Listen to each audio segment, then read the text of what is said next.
Welcome, everyone, to another edition of Dropkick Discussions podcast presented by SportsKeeda. I'm your host, Korey Gunz. And I'm Gary Cassidy. It's been a long time since I've been on this podcast. I'm filling in for Tom Collahue, who sadly can't be with us. I say sadly. If there's any week that he can't be with us, I'm very glad it's this week that I can fill in for him because it's been such an incredible week for wrestling. So yeah, I can't wait to get on board again. I'm Phillipa Marie. I'm literally joining for the first time. So yeah, hopefully it's a good one. And like Gary said, it has been an incredible week. So we've got a lot to pick the bones out of. Yeah, that's right. We've got an entire SK crew with us today, a true international feel to the podcast this week. And like you guys mentioned, a lot of things to talk about, and we're going to fill everybody in on Crown Jewel and the fallout from that, and as well as a very interesting episode of SmackDown from this past Friday. So let's jump right into some of the big happenings in WWE this week, and we got to start Halloween night, Crown Jewel, and the WWE finally lets Bray Wyatt in. The Fiend captures the Universal Championship. He defeats Seth Rollins in that Falls Count Anywhere match, becomes the Universal Champion, and probably I would think a surprise to many fans, despite, you know, we've talked on the show before, the uproar over the finish at Hell in a Cell, you know, and that how that left fans disappointed and angry. But I still think a lot of fans probably didn't expect for the WWE to actually pull the trigger on Bray Wyatt or The Fiend in this match as well, but they do just that. And they do so by putting him over really strong. You know, the ending of the match sees the Fiend go into a pile of electrical equipment. There's explosions, there's fire, and then the Fiend emerges unscathed whatsoever. Mandible Claw, Sister Abigail, and 1, 2, 3, we have a new Universal Champion. So, Gary, let me start with you. What did you think of the finish to the match? Not only the fact that the Fiend came out victorious, but the way that the finish was booked. I mean, I'm not sure you could put over that character any stronger than they did with that match finish at Crown Jewel. For me, I'm going to start off by saying I was determined the Fiend was not winning the title. And I'm delighted. I'm so happy he has. I'm so happy they made the decision they did. But I thought, you know, everyone says the Saudi Arabia shows are quote-unquote glorified house shows. No titles ever really change hands. There's been the vacant championships that went to a home at the Greatest Royal Rumble. But aside from that, notoriously, you could miss one of these shows and not really miss much storyline-wise.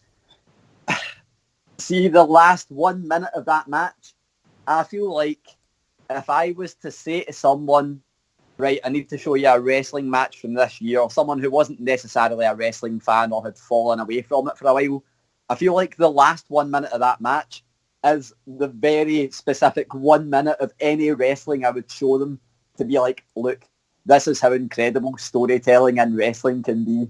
Obviously, there's been a lot of build-up with the Firefly Funhouse stuff, and then obviously the Hell in a Cell ending that didn't really go down too well. But, man, WWE done it. A lot of people say that they are reluctant to pull the trigger. If there was ever a time to put the title on the Fiend and do it in such a manner that they did, with it being almost exactly like a horror movie, Halloween night, what a way to shock the WWE Universe and just go out on one, I'd say, like the biggest high ever, but also such an enigmatic finish that obviously it didn't play out that way and we'll explain it later, but I was 100% watching SmackDown to see Bray Wyatt and see what happened after that ending. So, man, personally, absolutely delighted. Kind of think they booked themselves into a little bit of a corner, and this was the only way to get out of it without really upsetting as many people as they did at Hell in a Cell, but I'm personally delighted and I can't wait to see where they go from here. Phillipa, what about you? What did you think of the match? Yeah, I completely agree with Gary. They did boot themselves into a corner. So, I mean, after the backlash from Hell in a Cell, it was like, if the Fiend doesn't get it tonight, then are people really going to get mad about it again? And for me, I enjoyed it. I loved it. I thought they put the match together so well. And like you were saying, Halloween night, it was perfect. But I worry now where, like, this is like for Seth Rollins, like where does he go? Because the Fiend, obviously he takes the title over to SmackDown. He's got how many different like contenders that can come after him, but throughout this entire feud, they've ruined basically Seth Rollins' big finisher that had put away so many people over the years, and now the Fiend's literally made his curb stomp look like it's nothing. And he's taken his title and he's not going to get a rematch. And I'm quite worried as to where Rollins is going. I mean, is he going to turn heel because the Fiend's obviously made him into that? Or is he just going to attempt to continue as this strange tweener character? I mean, I don't know how he's going to fit in on Monday. That's the worrying point for me. Yeah, I think you bring up two really good points there, and let's touch on a little bit on both in a little bit more detail before we move on.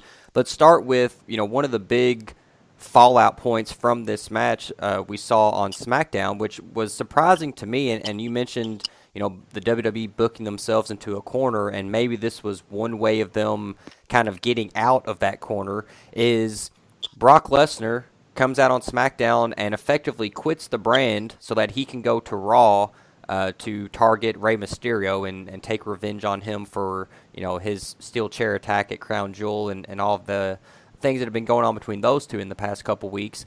And then so effectively, the Fiend, Bray Wyatt, was drafted to SmackDown during the draft, and so he now effectively brings the Universal Championship over to SmackDown. So the two championships switch brands. Brock Lesnar apparently now is off of the SmackDown roster and will now be exclusively on the Raw brand. And, of course, we have the very weird situation where the blue brand of SmackDown now has a red leather championship as their championship belt. But hopefully maybe they will rectify that situation. But talk to me a little bit about what do you guys think of this changing of brands for the championships? Do you think that this was something that a call that they made on the fly because of the fact that they thought, well, we have to put the title on the Fiend, but then that would mean that we have two championships on SmackDown, so we've got to do something there? Or can you give WWE enough credit? Is it possible to think that they actually planned this far enough in ahead that this was actually the plan all along? I think the oddest thing about this is if the Universal Championship wasn't red, there would be zero issue with it at all. I think like the belt being red is what makes everyone go, you can't put that title on SmackDown. It's a red title and Raw is red.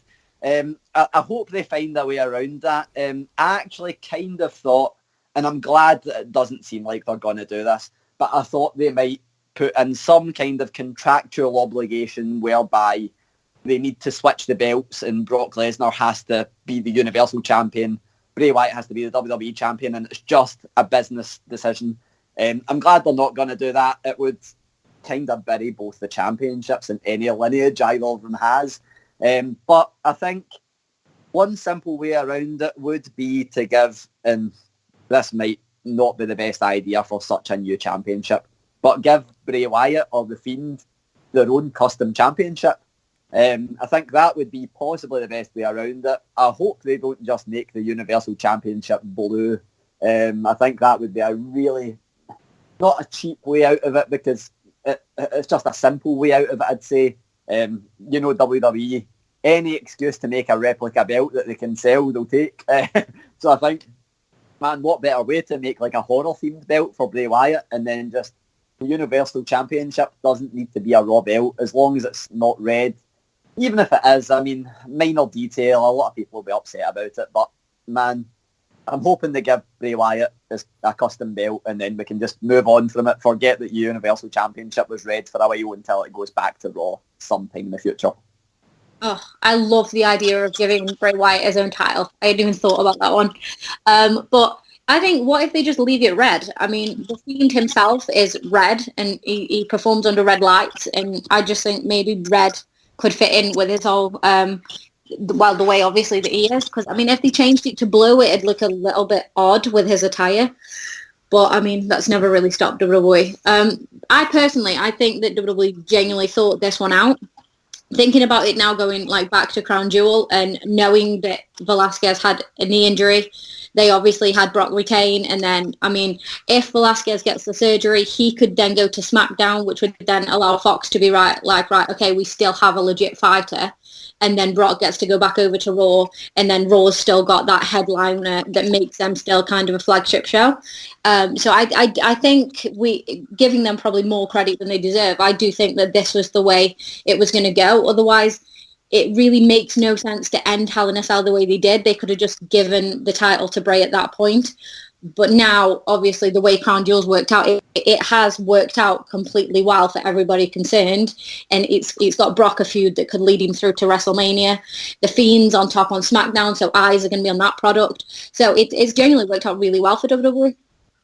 And I completely forgot to weigh in on the Brock Lesnar Cain situation that you asked about, because I get so wrapped up in the Fiend and him being Universal Champion. All I can say about that is a lot of people were like, what, it's over already? But I think they done the best thing possible given the circumstances. Cain Velasquez has wrestled before Crown Jewel 2 professional wrestling matches. Obviously, they could have completely avoided putting him in the match altogether, but it's WWE. If they're going to have the opportunity to put on the biggest mainstream match possible, they're going to do it. The best thing they could have done was to have such a kind of mainstream sports-centric match, a UFC-centric match.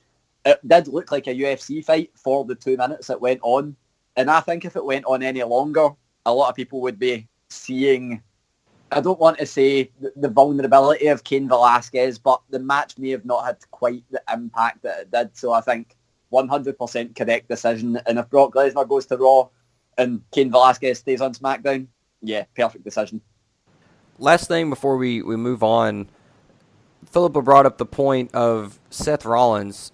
Where does he go from here? You know, he had this feud with The Fiend that ultimately ends up with him dropping the Universal Championship. Now The Fiend is on SmackDown, so it doesn't seem like we're going to get any type of rematch or anything like that.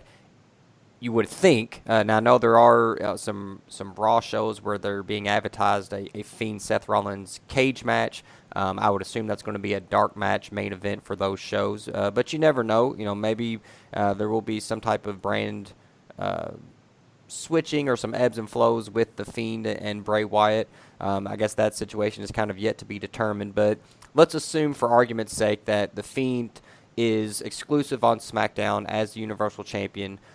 Brock has come over to Raw. We've seen Brock versus Rollins many times. I think that feud has kind of run its course, but of course Brock is now the champion again on Rollins' brand. So where does he go from here? You know, does he drop back down maybe to more of an upper mid-card type of competitor? You know, do we see him maybe turn heel and maybe get some fresh feuds that way? What are y'all's opinions about what this feud has kind of done for Rollins' stock, and what would be the best direction to go with him from here? Because I don't think that anyone could really argue that Seth as a face has really lost some steam and some momentum in the past couple months, really probably ever since he actually won the Universal Championship. The feud with Baron Corbin, I don't think did him any favors, and then the fact that his then-girlfriend Becky Lynch was almost made to look like an even bigger star than he was.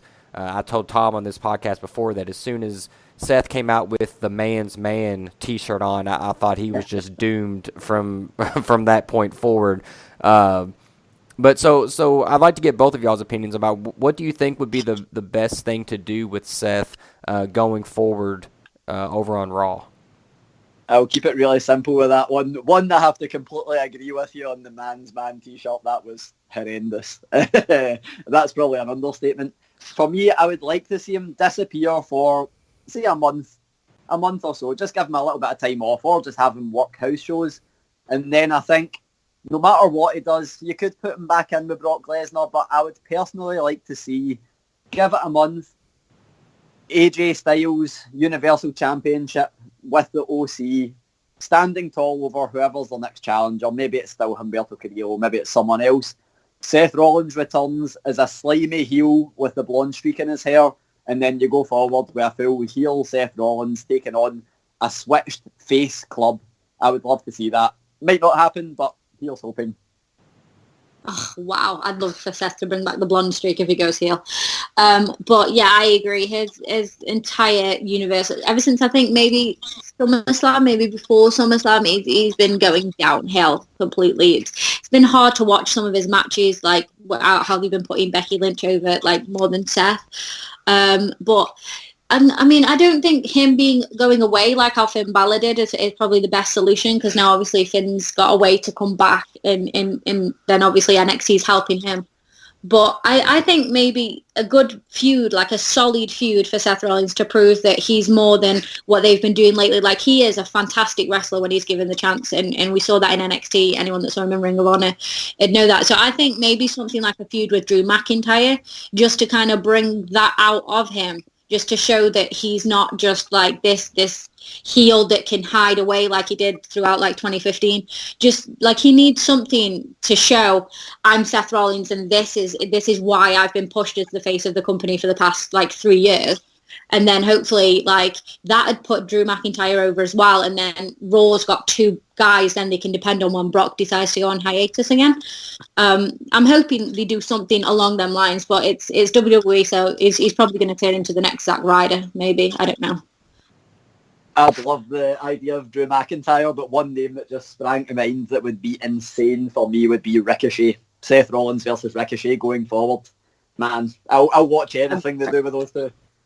The issue is that with Ricochet being a face, would that put Seth over as more of a heel? Like, are they fully going to turn him heel after that? Like, I don't know where this leaves him. Like I said, I mean, he's a guy now that basically has been completely and utterly deflated by The Fiend. So, like, do you redo all of him, like repackage him and bring him out as somebody new with a new finisher? Or do they just continue the way he is and just be like, well, The Fiend kicked out because he's like this magical creation thing and nothing affects him, but to everybody else the curb stomp's still effective?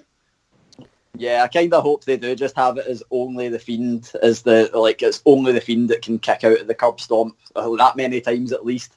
I kind of hope they do turn him heel. I think he kind of needs it now, because the fans are a little bit unsure on what to do with him. But I'm just glad they can't revert back to the fail-safe of bringing back the Shield. That's the one thing. At least they can't do that with him. So I guess whatever they do has to be kind of fresh. That's true. Can't send him to SmackDown and reunite him with Roman. So. Well, the Fiend definitely made history at Crown Jewel, and history of another kind was also made that night when we had our first women's match ever contested in Saudi Arabia. Natty Neidhart had a match with Lacey Evans. Perfectly fine match. The crowd reaction I thought was great to see. There are videos online of Natty getting hit with a water bottle as she made her entrance. But there's jerk fans in every crowd, not just in foreign countries. So I didn't think that was as big of a deal as maybe some people made it out to be. But obviously a nice gesture and a nice step forward for the women to be competing in that country. And I think a goal, probably checked off a box checked off for the WWE. They have consistently said that this was part of their goal of running these types of shows in Saudi Arabia, is to get a women's match on the card and to try to spur change over there in that part of the world. And I think that this definitely you could see the looks on Natty's faces and the emotional reaction of both her and Lacey Evans at the end of the match. You could see how much this meant to them to get that opportunity. So, Phillipa, I'll start with you. What did you think of when you heard that the announcement was made that there would be a women's match on the Crown Jewel card, then seeing the match unfold and the reaction, afterwards? Just, what type of impact is this truly going to have on, not only the wrestling business, but, outside of the boundaries of wrestling, culturally, for that country and what we saw that night, what type of impact do you think that it's going to have? Well, First off, I mean, yeah, I was genuinely shocked. Like, I didn't see it coming. I knew WWE hadn't booked an Evolution this year, and there were no real plans for the women. I mean, obviously, that episode of Monday Night Raw last week where there was no women involved, so we were all of the opinion that, right, okay, there's going to be no women at Crown Jewel, so let's just look forward to Survivor Series. And then I woke up maybe Wednesday morning to the news, and it was quite a shock. I'm not going to lie. I mean, I didn't think Lacey Evans would be the choice, given that they'd just had a last woman standing match. The commentators like, this is the last time you'll ever see these two go one-on-one, and then a week later, once again, they're going one-on-one. But she did surprise me. The match itself was a solid match, and it was between two legitimate women that look like fighters. And I feel like that is what WWE were really putting across, because with Lacey being an ex-Marine, Natalya being trained by the Hearts, they're two very strong women that any little girl can look on from the crowd and be like, okay, I could be like that. I could be as strong as those. And that's what they needed to put across. Like, somebody going across there like maybe a Carmella or Lana in wrestling, it probably wouldn't have had the same impact.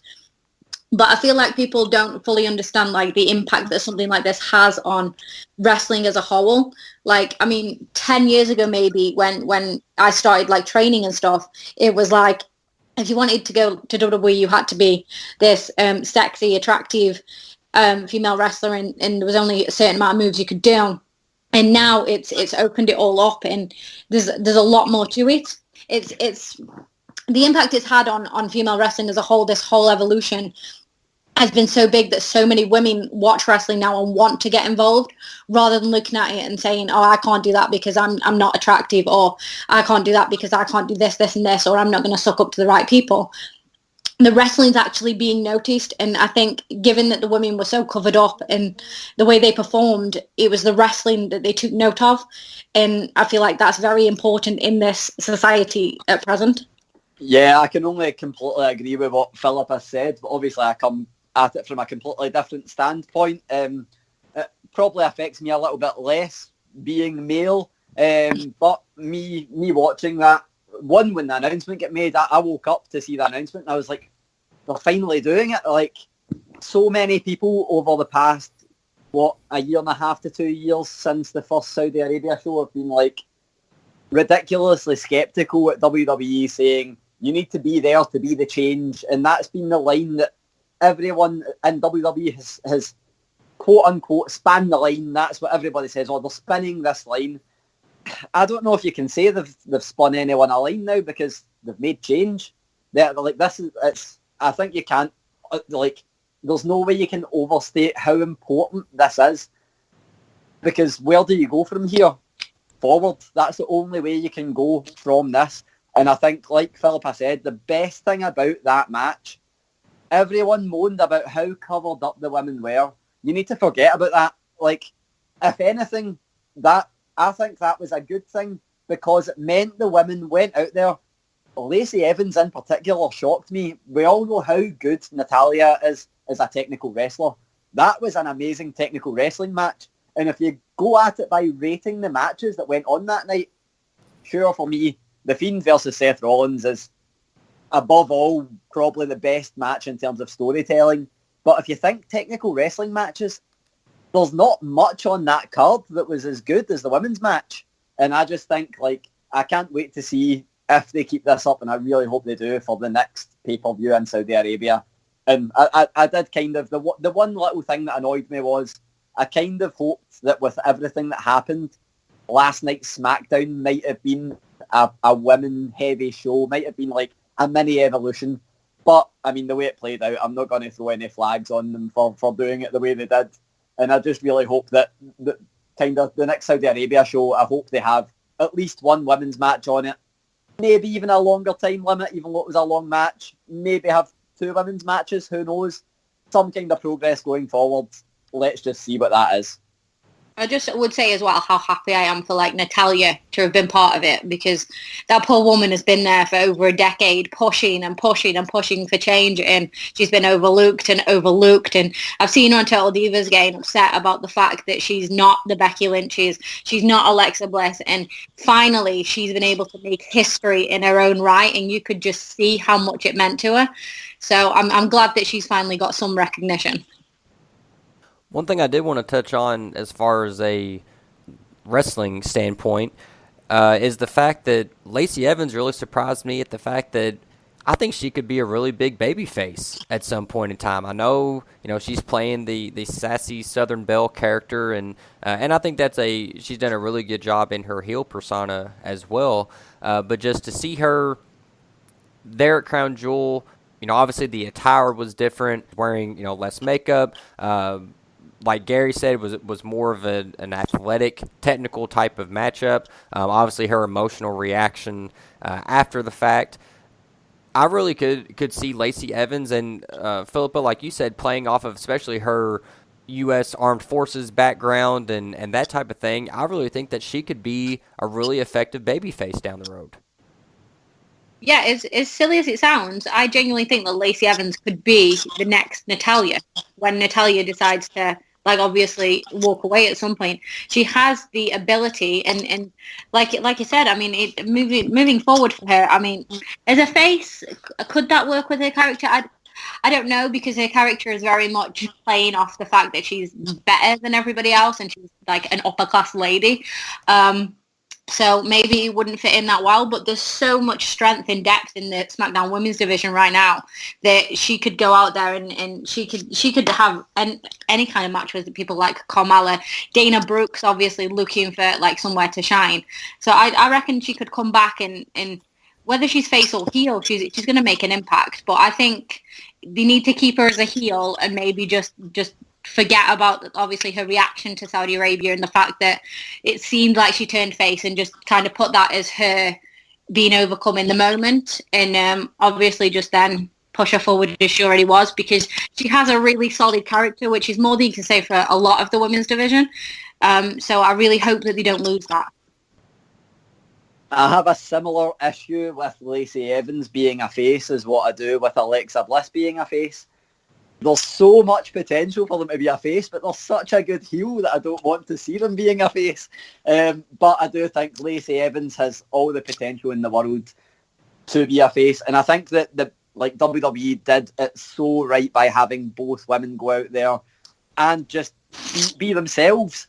I know they were kind of maybe forced into that with the attire, but imagine having one of the women trying to be a heel in a place where they've just made such history, trying to keep it together, trying to not get emotional about it.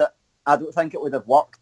And I think even if it was just a one-off, it was the right decision. But if Lacey Evans can be a face in Saudi Arabia, and they can make her a face in America, just think of the likes of the shows like Tribute to the Troops and stuff like that.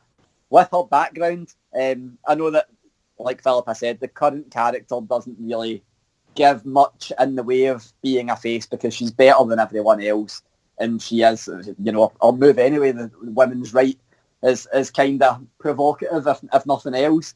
But a slight repackaging of her, even the name of that doesn't need to change. She can still be a face character. See, even if you put her in a little bit of camouflage, man, everyone's gonna pop. She's tell her story a little bit about her time in the services, and she is going to be a huge face. Bizarrely, the one thing that I got from the first time I seen her on the main roster, and this was the first time I'd seen her in the ring for a prolonged period of time, I believe at the Royal Rumble. I think that was her debut, I'm not 100% certain. But her facial expressions kind of reminded me a little bit, and this is going to be controversial, of Nikki Bella. And I was like, man, if WWE decides to do so, this can be their next Nikki Bella in terms of being a mainstream superstar, but she's got such legitimacy both in terms of the Marine background, or Army background, I can't really remember what part of the forces she was in terms of the background, and her look is incredibly unique. Obviously the throwback, the attire that she normally wears, and then just the fact that she is a legitimately good in-ring performer. And I think that's something that's definitely progressed over the past year. I don't think she was as polished when she first debuted, but the way she's come on, that Crown Jewel match really put her forward as being one of the biggest female superstars in WWE right now. And I can't wait to see what they do with her going forward. When you mentioned camouflage there, my first thought was John Cena circa 2006. And I just thought, oh my God, if they have her coming out in camouflage like John Cena after the ring was released, that's it, she's gone. So as long as they don't do that as a face, then I think she's okay. Don't say that. You know what they like to do with these Marine movies. There could very easily be one where she takes Miz's place. Oh, God. Well, as happy as the WWE might have been with the Crown Jewel event, they probably weren't as happy with their travel arrangements afterwards. A lot of issues with getting many of the superstars back to the States after the event caused some hectic changes that have to be made to this past week's SmackDown episode. Most of the roster was not available for the show. Obviously, a lot of changes had to be made on the fly. And this may have been a situation where some of the chaos helped to cause some creativity because we got the announcement on Crown Jewel that Survivor Series was not only going to be Raw versus SmackDown, but was going to be Raw versus SmackDown versus NXT. And boy, did they jump right into the NXT part of the angle on Friday's SmackDown. We saw almost an invasion type of angle take place where people like Tommaso Ciampa, Keith Lee, all these guys appear, Shayna Baszler, everybody infiltrating the SmackDown roster. And at the end, most of the NXT roster, along with Triple H, and we also saw Shawn Michaels during the night, basically staking their claim and declaring war on Raw and SmackDown. What did you guys think of this show? Like I said, obviously we were going to get the NXT angle for Survivor Series or for the Survivor Series build-up at some point. Maybe the Saudi Arabia situation kind of escalated that and moved some of those things forward. But just seeing the NXT stars on the show, Daniel Bryan versus Adam Cole in the main event, which in a lot of people's minds may have been almost like a dream match that we get really without any warning, on free television. Just made for a great night, and the ratings show that it was a success as well. 2.5 million people tuned in to watch SmackDown this week, and that's a huge jump from the ratings disappointment of last week. Now, obviously, last week SmackDown did air on Fox Sports 1 channel and not the main Fox Network cable station, but obviously, WWE is going to have to be happy with that number, especially considering the situation that they were placed in with the Crown Jewel issues. So what did you guys think of the show on Friday and then the possibilities of everything moving forward as we start the build-up to Survivor Series? So I've got 3 words for it, and it's blessing in disguise. I genuinely think that WWE couldn't have planned it any better if they had a year to plan that SmackDown. And I'm going to start with the one negative because there was only one for me, and it's not even a negative. It's just with the benefit of hindsight, had WWE not announced Survivor Series as being Raw, SmackDown and NXT before last night, if that show went off the air with Triple H announcing that, man, it would have been incredible. After having, they had NXT essentially decimate the full, or what was left of the SmackDown roster, because obviously it wasn't the full roster. But if they'd have had that takeover angle and then Triple H saying it's going to be Raw, SmackDown and NXT, that would have got an incredible pop. But obviously, hindsight, they couldn't have planned for the travel arrangements and the flight delays and stuff like that. So putting that to one side, I think what's really interesting about it, man, SmackDown is being seen as, I would say people see that as the kind of the cooler bit out of Raw and SmackDown. And people always argue, what's the A show out of Raw and SmackDown? And people normally say Raw, but SmackDown, it's the B show, but it's actually better. But NXT is the show that no one knows about, and it's that underground show. Even now it's on USA Network, it's still that underground show that not many people know about or think is the top tier WWE show. Well, WWE certainly sees it as being quite an impressive commodity because they put the superstars of NXT over in the biggest way possible last night. They couldn't have made them look any bigger, any stronger, any better than they did. No one from NXT looked weak last night in any way whatsoever. Quite the opposite. Daniel Bryan, who has done everything in WWE you could possibly do. What was running through my head, I was like, there's no way he's going to become NXT champion. But we're going to do a little something where maybe the Undisputed Era costs him the match. Maybe someone costs him the match. Maybe there's a full-on invasion and that's what cost him the match.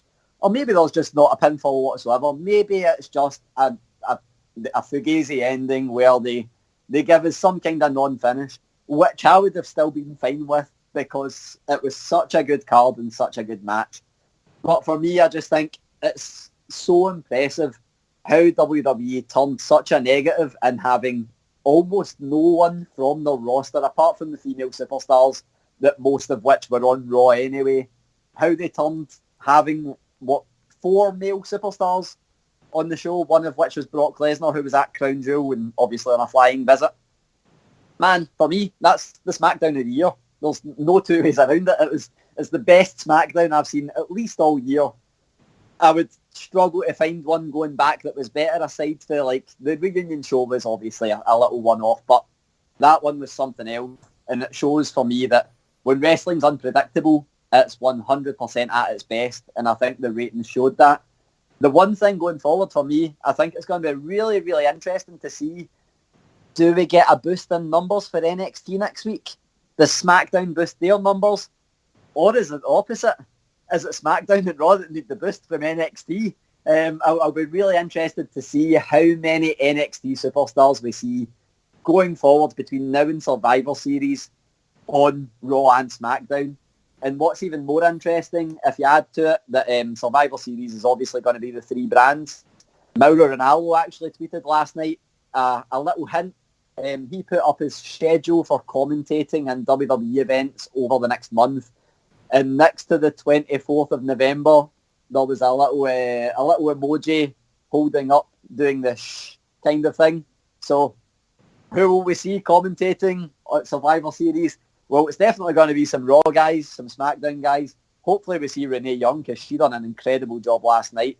But it really looks like we're going to get an NXT commentator, at least one in there as well. And Mauro Ranallo being on the show, you know it's going to be must-see and must-hear. So I personally can't wait to see what they do in terms of this invasion angle they're doing going forward. And I just think, what a blessing in disguise. We might have got that going forward a little bit further into the future in terms of Survivor Series. I don't think we'd have got it as heavy as we did, and with the NXT guys going over in such a big way. So I just thought it was an incredible show, and I think the past 2 nights have been 2 of WWE's best shows this year.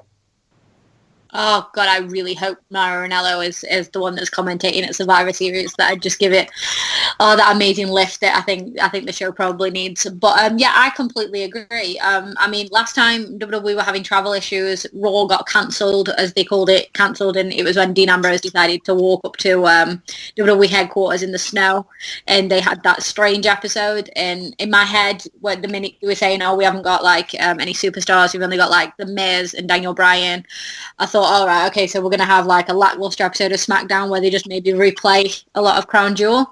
But then the announcement said there'd be NXT guys, and oh my God, if WWE could do this under pressure and Vince McMahon can put a show like this together in a few hours, then why are all other shows not this level when he has the time? I just, it's crazy. But yeah, as you were saying, I mean, I think I have like one like downfall for it, and it'd be like looking back at it.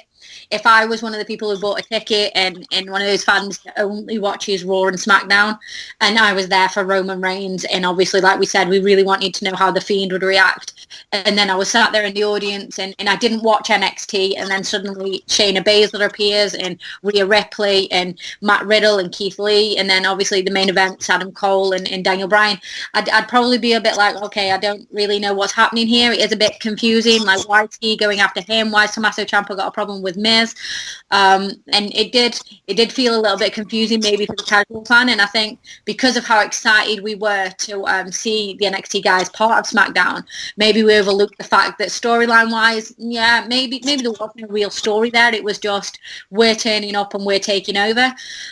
So I do feel bad for the fans, because I mean, I know now NXT's on the USA Network, American fans can watch it whenever. But in the UK, we don't have NXT Live. We have to wait until it's on the network like a few days later. And that's put a lot of people off watching NXT now, because obviously live is the way forward, so you don't get the spoilers. So I do worry if some people in the crowd actually even knew who a lot of the superstars were. But I guess we're going to get to know them now leading into Survivor Series, which is maybe why they made that announcement is to include them in Survivor Series for the first time. As far as moving forward goes, I wonder how they're going to do this now. Are NXT going to invade Raw on Monday? Are they going to let Brock Lesnar focus on his storyline with Rey Mysterio, and maybe we don't have an invasion because now it's too predictable? Or will SmackDown still invade Raw like it has every other year? Or will Raw and SmackDown invade NXT? I don't fully know how this is going to work with 3 brands. I mean, I know NXT UK are going to invade 205 Live, but that's been announced, so is that really an invasion? It's a little bit confusing, but I feel like inside the confusion I'm actually quite excited, because I don't really know what's going to go down, and we've got like 3 weeks now where anything could happen. So I personally, I don't know. There's, like I say, there's ups and downs to how it happened, but like we say, it's been a great week for WWE, and if the ratings are up, then obviously it can't be a bad thing. Yeah, definitely not. It'll definitely be an interesting couple of weeks as we head into Survivor Series, and you got to think that WWE will be hoping to capitalize on this momentum that they got. They made the best of a bad situation, and I don't think it probably could have went any better given the circumstances. So hopefully they'll be able to capitalize on this momentum that they've built from Crown Jewel and then with SmackDown on Friday. So we'll have to see what they do on Monday night's edition of Raw. I want to thank Gary and Phillipa for joining me this week. Do you guys want to tell our listeners or remind them where they can catch you guys on social media or any projects or anything you guys have got coming up? Yeah, so it's really simple for myself. If you're watching this video, then you're in the right place. On SportsKeeda Wrestling's YouTube channel, if you click a few videos along, you're most definitely going to find one of my interviews with someone. Depending on when this goes up, there's a couple of things I've got to look forward to. I'm not going to leak them all because some of them aren't my interviews.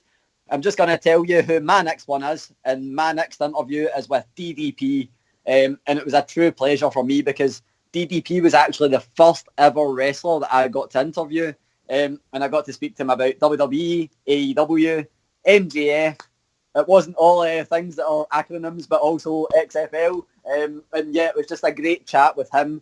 That's going to be dropping probably around the same time as this podcast, maybe just after. So keep an eye out for that. Aside to that, there's a load of other interviews dropping this week. One with a pretty big name in AEW as well. And we'll have several more episodes of Dropkick discussions coming very soon. Aside for that, follow me on Twitter and Instagram. It's Conscious Gary, CONSCIOUSGARY. And then on SportsKeeda Wrestling, just Gary Cassidy, and you can see anything that I've written on there. Wow, I'm not as out there as Gary. But my Twitter is at SCFC_WWE, and obviously I tweet a lot of my thoughts on wrestling there. And then if you visit my SportsKeeda page, you'll probably see that botches is my thing, and that's basically what I put up all the time. So yeah. All right, so make sure you give both of them a follow. Like Gary mentioned, make sure that you subscribe to the SportsKeeda Wrestling YouTube channel. Make sure you like and share all of our podcast episodes and Gary's interview series. And then, of course, you can always check out the news and articles that are updated every day over on SportsKeeda.com. We appreciate you guys listening, and we will see you guys next week on Dropkick Discussions Podcast, presented by SportsKeeda.